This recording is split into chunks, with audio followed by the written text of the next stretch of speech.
Bom dia aí às turmas do terceiro ano de Náuticas do SEAGA. Eu sou o comandante Parente, instrutor de vocês aí de prática de manobras, PRM1.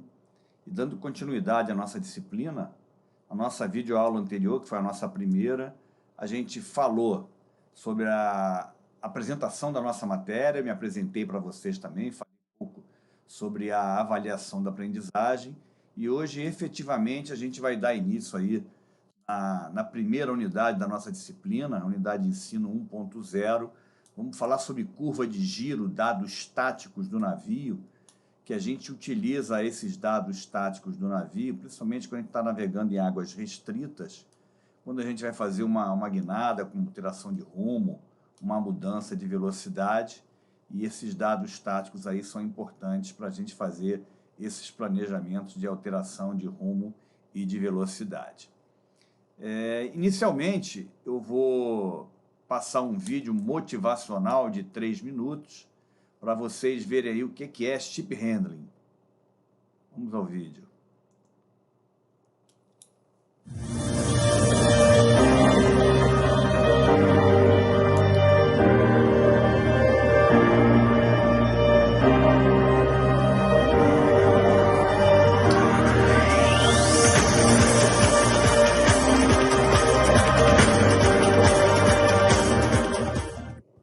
This chapter will provide you with a short introduction to basic ship handling and an elementary understanding of the forces involved. Merchant ship design is highly influenced by commercial and economic considerations of the various shipping trades. The handling characteristics are therefore not a primary concern for the ship designer. Although the IMO, after many years of hard work, issued minimum requirements for ship maneuvering characteristics, very few countries have committed to these minimum requirements as of this date. It seems that mariners will for many more years have only one safe principle to rely on, the Archimedes principle. A body immersed in a fluid is buoyed up by a force equal to the weight of the displaced fluid. A ship will float on the water surface without ever considering steering control. If an aircraft were constructed with the same principles as a ship, it would probably never be able to take off from the runway. Aircraft respond to precise inputs. Ships may or may not respond to precise inputs. Ship handling can be defined as the task of using forces under control to manage forces not under control, to make the ship do what you want when you want. This may sound easy, but it can be very difficult in real life. There is no doubt that ship handling requires a lot of practice.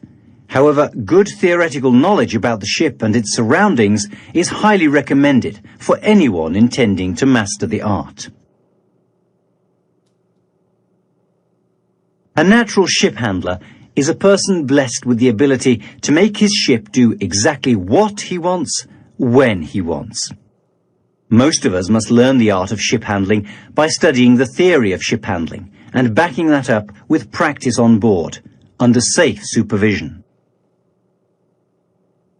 As more ship handling simulators become available, you may get an opportunity to practice on a good ship handling simulator supervised by a qualified instructor. Simulator exercises supervised by professional instructors are the most efficient and safest way of ship handling training available today.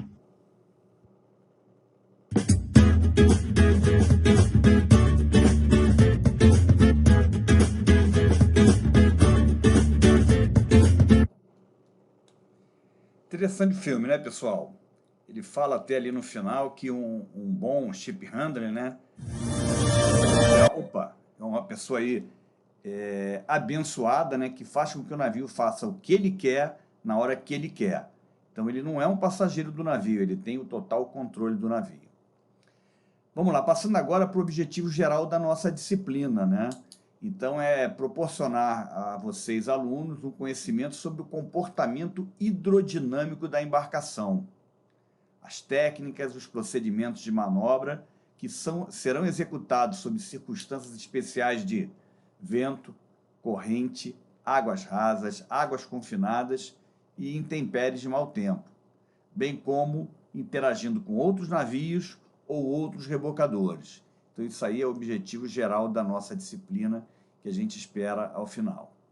Essas aí são as nossas unidades de ensino que eu já apresentei na minha aula de apresentação da disciplina. A gente está aqui hoje na unidade de ensino 4.0, curva de giro, 4 horas aulas. A avaliação também a gente já falou. Eu coloquei aqui essa avaliação porque eu volto a falar de um trabalho em grupo, que se a gente tiver tempo de realizar isso com a volta das aulas presenciais, eu pretendo colocar em prática esse trabalho em grupo, dividindo vocês aí pelos 6 primeiros temas das 6 primeiras unidades de ensino. Então tá aqui, a ideia é exatamente essa, dividir em 6 alunos, correção em 6 grupos, cada grupo com 4 ou 5 alunos, e aí eu alocaria aí de 2 a 3 aulas para que esses grupos aí, 2 grupos por dia, fizessem essa apresentação. Aí são os temas da primeira unidade de ensino, curva de giro. Eu vou passar rápido sobre isso, pessoal, depois a gente vai ver em cada unidade todos esses temas, né? A gente vai descrever essas curvas de dados estáticos. Vamos falar de como parar o navio, crash stop, são manobras que a gente pode fazer, a gente vai estudar cada uma delas, crash stop, rudder cycling. Vamos para a terceira unidade de ensino e a quarta, que são muito correlatas. A gente vai ver a estabilidade, se o navio é direcionalmente estável ou se ele é direcionalmente instável. Vamos ver a estabilidade direcional, a estabilidade posicional e algumas curvas que a gente utiliza, curva de pull-out, curva em Z, algumas curvas que a gente utiliza para dizer se esse nosso navio é estável ou instável. A unidade número 5, uma unidade também bastante interessante, a gente vai falar de squat, de águas e efeito de águas rasas. E, finalmente, a 6ª unidade, a gente vai falar de interação, seja do nosso navio com o fundo, com o banco, com o canal, com outros navios e com o rebocador. Vamos falar sobre o evento de bank cushion e bank suction. E nessa 6ª unidade a gente fecharia aí esses trabalhos em grupo e fecharíamos também a matéria da primeira P1, que vai acontecer entre a unidade de ensino 6 e 7. Referência bibliográfica também eu já apresentei para vocês, vou passar aqui direto. Está aqui o nosso Ship Handler for the Marine, que a gente vai usar bastante, o Arte Naval. O PNA, que também são 3 capítulos importantes que a gente utiliza, e aqui o livro do comandante Migas, Navegação, Ciência e Arte. Bem, vamos dar uma olhadinha nesse navio, pessoal. Vamos lá, o que vocês pensam aí? Quais são as forças que estão atuando nesse navio? Quantas forças a gente tem atuando nesse navio aí, com esse estado do mar, com máquinas adiante, né? Normalmente a gente vai se referir aqui ao navio com a característica de um eixo, passo fixo, rotação à direita. Então, quais seriam aí as forças que estão atuando aí sobre esse navio? Eu me atreveria a dizer que pelo menos a gente tem umas 10 a 12 forças aí atuando nessa linha longitudinal e nessa linha transversal do navio. Algumas dessas forças a gente tem controle e algumas dessas forças a gente não tem controle. A gente vai usar exatamente essas forças que a gente tem controle para suplantar essas forças que a gente não tem controle e fazer com que esse navio faça o que a gente quer e não o que essas forças que a gente não tem controle vão levar a que esse navio faça. Então vamos lá. Quais são os parâmetros? Vamos parar para pensar, pessoal. Quais são os parâmetros controláveis que a gente tem nesse navio? Vamos dar um tempinho aí de alguns segundos para vocês pensarem. O que eu controlo desse navio? Né? Vamos lá. Controlo o meu propulsor, a minha máquina. E quando eu falo aí propulsor, pode ser um bow thruster, um stern thruster, um azimutal, mas normalmente a gente vai falar aí do nosso bom e velho hélice que fica lá na popa girando, normalmente rotação para a direita. Tem o meu leme, que eu vou utilizar para guinar o meu navio para boreste, ou guinar o meu navio para bombordo. Normalmente eu tenho o design do meu casco, normalmente é um casco simétrico. A gente tem um casco simétrico que vai gerar uma hidrodinâmica dessa água, da resistência da água no meu casco. Eu tenho os meus ferros, posso até ter um ferro de popa, e tenho as minhas amarras. Então eu tenho controle sobre a hora que eu vou lançar esse ferro, a quantidade de amarras. Quando eu estiver atracando ou desatracando, eu tenho as minhas espias, que eu posso passar essas espias para o cais, encapelar num cabeço e usar com um cabrestante a bordo, fazendo uma força para um determinado ponto que eu queira girar o meu navio ou aproximar do cais ou afastar do cais. Tenho também a possibilidade de usar um rebocador, passar um cabo de reboque para um rebocador, seja na proa, seja na popa, ou combinar com 2, 3, 4 rebocadores e utilizar esses rebocadores. Posso ainda ter o controle, claro, demora mais, né? Mudar o calado de um navio, mudar o trinho, mudar a banda, eu vou ter que fazer uma manobra de peso, uma manobra de aguada, uma manobra de óleo, mas eu tenho também controle para mudar o meu calado, mudar o meu trim, mudar a banda do meu navio. Então esses aqui, ó, 1, 2, 3, são 7, pelo menos esses 7 parâmetros aí são controláveis. E quais são os parâmetros que eu não tenho controle, que vão gerar forças normalmente indesejáveis sobre o meu navio, que podem tirar ele daquela derrota que eu quero navegar? Vamos dar um tempinho para vocês pensarem aí sobre essas forças não controláveis. Bem intuitivo, né, pessoal? A gente pensa logo nos fatores meteorológicos. Um deles é o vento. O vento é extremamente, dependendo até do design do meu navio, né, da área vélica que o meu navio tiver, ele vai ter uma influência bastante grande sobre o meu navio, tirando ele daquela derrota que eu quero seguir. Vou ter também efeito de corrente, ondas batendo aí no costado do meu navio, podem ser ondas de 5, 6, 7 metros, né, que vão tirar o meu navio daquele segmento que eu quero que ele siga. Fundo, profundidade, a gente vai ver que quanto mais raso, quanto menos quantidade de água eu tiver abaixo da minha quilha, que a gente vai chamar de UKC, Under Keel Clearance, ou folga abaixo da quilha, a gente vai ver que isso vai ter uma influência no meu navio, vai gerar um efeito squat e interação com outros corpos. Pode ser um outro rebocador, próximo ao navio, ou pode ser uma interação com outro navio que esteja passando próximo da gente, seja fazendo uma ultrapassagem, ou seja fazendo um roda-roda com o meu navio. Então, né, essa transparência é bem interessante, a gente vê exatamente aí as forças não controláveis que exercem forças indesejáveis e as forças controláveis que eu vou utilizar nesse meu ship handling para fazer com que essas forças não controláveis tirem meu navio daquela derrota que eu quero que ele siga. Bem, a gente apresenta aqui nessa transparência uma definição de ship handling, né? É a manobrabilidade de um navio, que pode ser definida como uma ciência que estuda o comportamento do navio sobre o efeito dessas forças que eu tenho controle, leme, propulsão, casco, e das que eu não tenho controle, que no caso aí é o meio ambiente, é o vento, é a corrente, é a folga abaixo da quilha e etc. Ele diz aí que abrange valores qualitativos e quantitativos das interações do sistema propulsor com essas forças ambientais.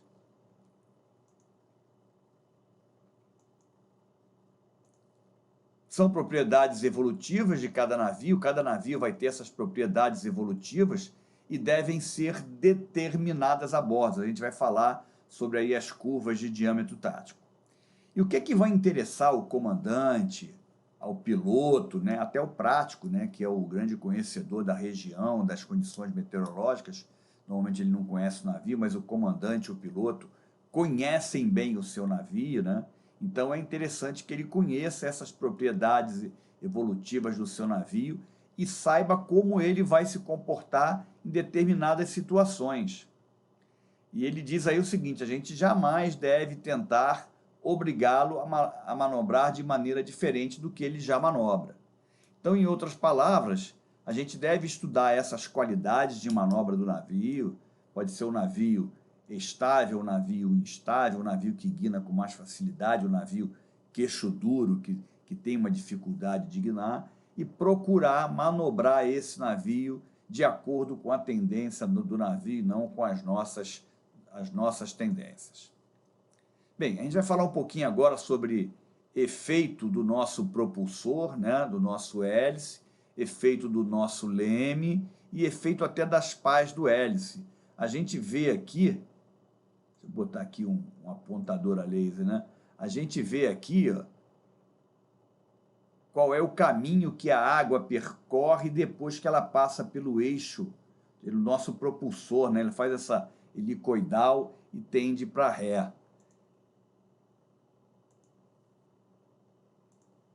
Vamos lá. Vamos falar então agora um pouquinho sobre o efeito da pá e efeito do nosso propulsor.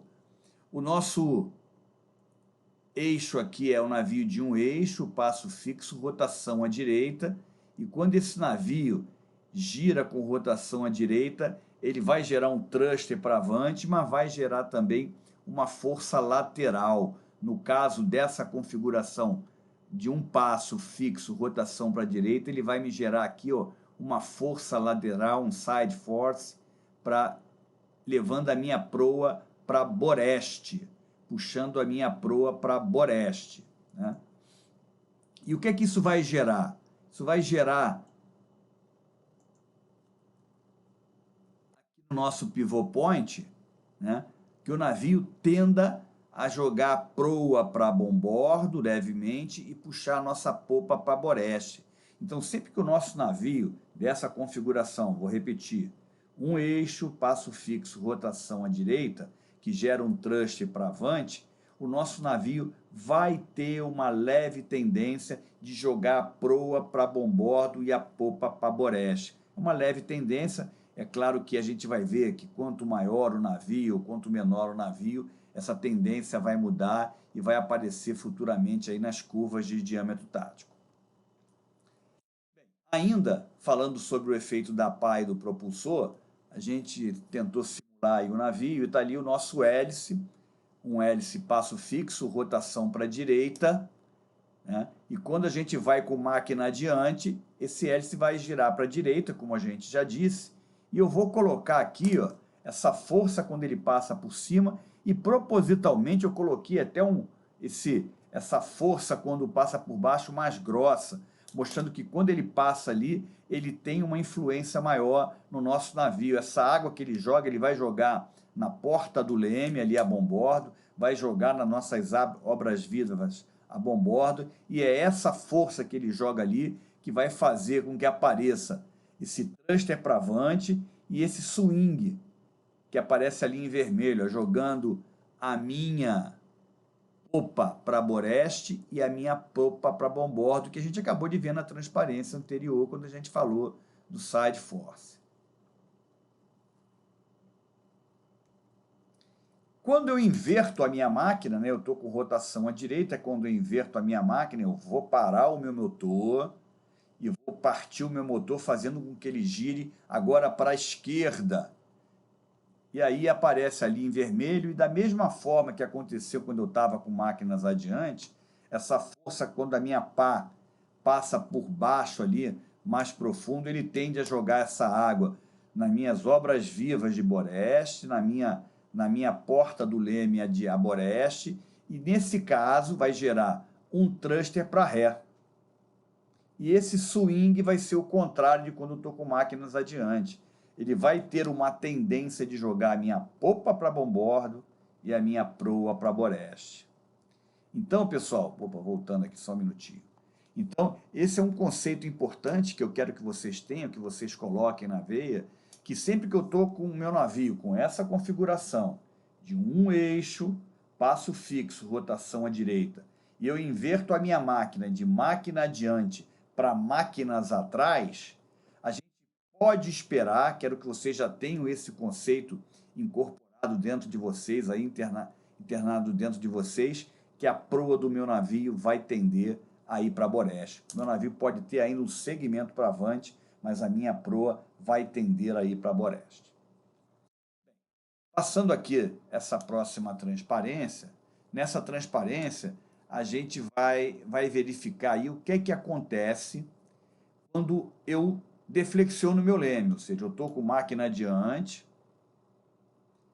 leme a meio, o meu casco é um casco simétrico, então essas forças estão equilibradas, essa água está passando pelo meu propulsor, está passando ali pelo meu leme, e a gente vai ver o que é que acontece quando eu deflexiono esse leme para Boreste.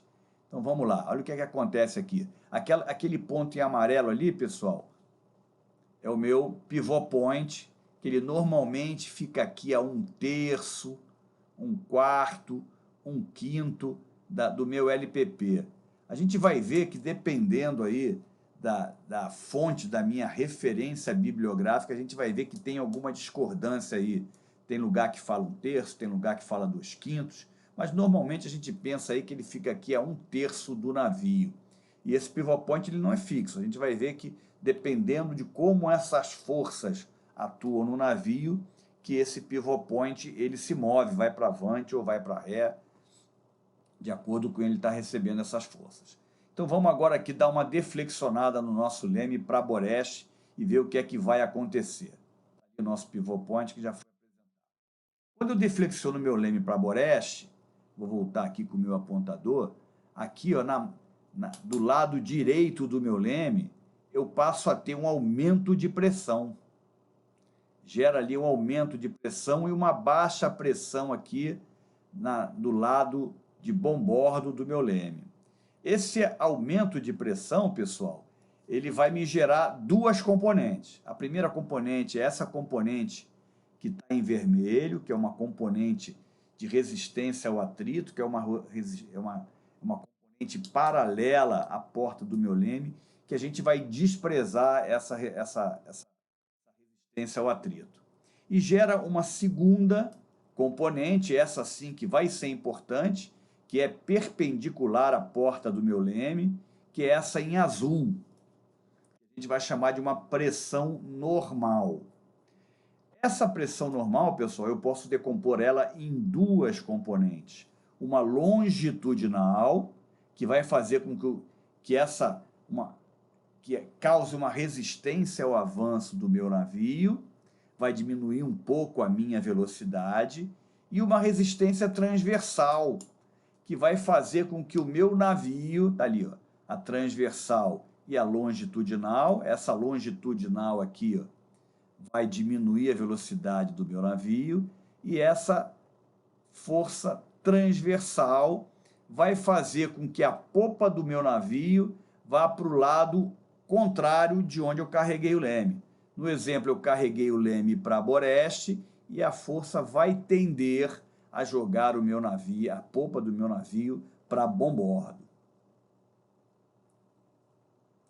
Essa força transversal a gente vai chamar de sway, vai fazer com que o meu navio sofra um sway para bombordo, e o meu pivot point, pessoal, vai tender a ir para avante.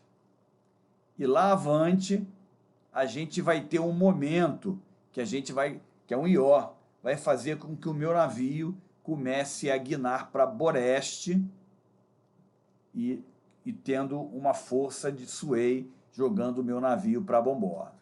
Então tá aí, ó. Quando carrega o leme, o que é que vai acontecer? O leme para Boreste, né? Vai gerar essa força jogando o meu navio para bombordo e esse momento fazendo o meu navio guinar para Boreste, que foi o bordo que eu carreguei o meu leme.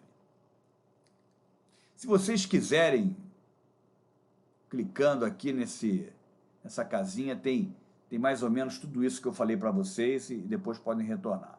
Mas vamos adiante, pessoal.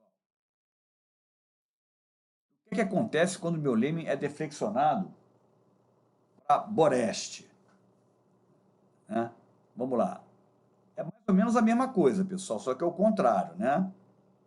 Desculpa, quando eu estou com máquinas atrás, vamos lá. Joguei máquinas atrás, só que dessa vez eu vou ter, ó, nesse lado aqui da porta do meu leme, um aumento de pressão. E do outro lado ali eu vou ter uma baixa pressão. Então vai aparecer essa componente aqui paralela à porta do meu leme, que vai ser de atrito, que vai ser desprezível, e vai aparecer uma força normal ali, 90 graus, ao leme do meu navio, que eu posso decompor em duas. Então, uma longitudinal, que vai se opor aí à diminuição da velocidade quando o navio está dando máquinas atrás, e uma força vai puxar o meu pivô point mais para ré, vai trazer ele mais para perto da minha popa, e vai gerar uma força transversal, que nesse caso, se eu carreguei o leme para boreste, ele vai fazer com que a minha proa, que a minha popa vá para boreste, e que a gente tenha então um sway jogando o meu navio para a direita e um IO que vai fazer com que a minha proa vá para bombordo. Deixa eu ver se tem mais alguma coisa. Não. Vamos lá, pessoal. Vou falar um pouquinho agora de mudança de rumo e velocidade. A gente, intuitivamente, principalmente quando a gente está falando de navegação oceânica ou navegação costeira, quando a gente muda uma velocidade ou quando a gente guia no navio, né, a gente chega na carta náutica e a gente tem a sensação que o navio mudou aquela velocidade instantaneamente. Eu fui de 10 para 15 nós instantaneamente, eu guinei de 0,50 para 0,90 instantaneamente. É claro que isso não acontece assim, pessoal. A gente tem um tempo aí para reduzir ou aumentar a velocidade e um tempo para o meu navio guinar esses 50 graus, os 40 graus, seja para boreste ou seja para bombordo. E isso leva um determinado tempo, né? E o navio vai percorrer uma determinada distância. Então é importante que a gente saiba que distância é essa que o navio vai percorrer até que ele assuma esse novo rumo ou até que ele assuma essa nova velocidade que a gente quer que ele desenvolva. Então, esse tempo e essa distância, ela é determinada das características do navio. Então a gente vê aí até nessas duas fotos aí, é claro que essa corveta, né, e esse buque aí vão ter características de manobras diferentes, né, até por terem sistemas de máquinas e de leme diferentes. Então cada navio desse vai ter os seus dados táticos, que a gente vai levantar esses dados táticos, normalmente quando o navio faz as suas provas de mar, ele levanta todos esses dados táticos para as determinadas velocidades e para os ângulos de leme, e a gente usa essas curvas de giros, esses dados táticos do navio, quando a gente vai fazer essas alterações aí de rumo e de velocidade, principalmente quando a gente está fazendo uma navegação em águas restritas. Aí, ó, em águas restritas, claro, eu estou mais suscetível aí a perigos, vou estar navegando próximos de perigos, de boias, de alto fundo, de uma margem. Então é importante que a gente tenha e leve em consideração esses dados táticos do navio quando eu vou fazer um planejamento, seja um passage plane de entrada ou de saída de porto, ou quando eu vou executar uma determinada guinada, uma alteração de velocidade, principalmente em águas restritas. Bem, pessoal, vamos partir agora aqui para a nossa unidade 1.0, né? Eu vou fazer um break aqui e vou continuar numa outra videoaula, que eu estou tentando fazer as videoaulas aí, todas elas em 30 minutos, e eu retorno então na próxima aí nessa unidade de curva de giro, já apresentando as referências. Obrigado então, pessoal.